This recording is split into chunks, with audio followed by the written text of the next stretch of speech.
ആ AP ഉസ്താദിന്റെ അഭാവം ഈ മർക്കസിൽ വരുന്ന സമയത്ത് ആ മുഖം ഒന്ന് കാണാൻ എത്രയോ ആളുകൾ എന്നോട് പറഞ്ഞിട്ടുണ്ട്. നിങ്ങൾ എപ്പോഴാ വന്ന്? ഞാൻ സുബഹിന്റെ മുമ്പിൽ എത്തിയിട്ടുണ്ട്. എന്താ നിങ്ങളുടെ ആവശ്യം? ഒരാവശ്യം എനിക്കില്ല.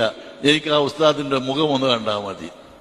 അവർക്ക് അത്രേ ആവശ്യമുള്ളൂ. സാമ്പത്തിക കഴിവുള്ള ആളുകളാണ്, ജോലിയുള്ള ആളുകളാണ്, കുടുംബത്തിൽ പ്രശ്നവുമില്ലാത്ത ആളുകളാണ്. അവർക്കൊന്നും പറയാനില്ല. രോഗത്തിന്റെ കേസോ അല്ലെങ്കിൽ ദാരിദ്ര്യത്തിന്റെ പ്രശ്നമോ അല്ലെങ്കിൽ മറ്റ് ജോലിന്റെ പ്രശ്നമോ ആളുകൾ എന്തെങ്കിലും ആക്രമിച്ചു കളഞ്ഞു വന്നതോ ഒന്നുമില്ല. എന്തേ നിങ്ങൾ ഇവിടെ വന്നതെന്ന് ചോദിക്കുമ്പോൾ എനിക്ക് പരിചയമുള്ള പലരും പറയാറുണ്ട്, ആ മുഖമൊന്ന് കാണാൻ. ആ മുഖമൊന്ന് കാണാൻ അത്ര മാത്രമേ എനിക്ക് ആഗ്രഹമുള്ളൂ. ഞാനത് കണ്ടു, ഞാൻ പോവുകയാണ്. ചിലപ്പോൾ അവർ AP ഉസ്താദിനോടൊന്നും സംസാരിക്കാൻ പോലും തയ്യാറുണ്ടാവില്ല. ഈ ഒരു ഭാഗ്യം, ഈ ഒരു മഹത്വം നിങ്ങൾ പരിശോധിച്ചോ. ലോകത്ത് ഏത് പണ്ഡിതനാ കിട്ടിയത് അല്ലെങ്കിൽ ഏത് നേതാവിനാ ലഭിച്ചത്? വസ്തുത അതാണ്. അവിടെ